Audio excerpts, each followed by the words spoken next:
এইটো কিন্তু মূৰত হেৰিটো নাথাকে ন এই যে ফুটা ফুটা ফুটা ফুটা থাকে যে শিলঘৰীয়াত থাকে যে এই চাওঁ এইটো অলপ দাঙি দিয়কচোন মাছখিনি দীঘল দীঘল থাকে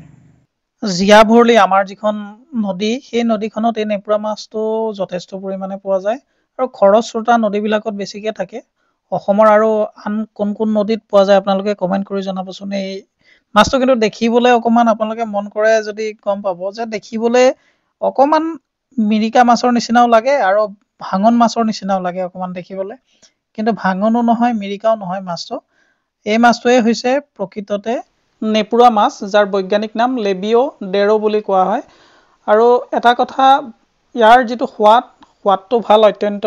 মিঠা লাগে মাছটো খাবলৈ মিৰিকা মাছৰ নিচিনাই লাগে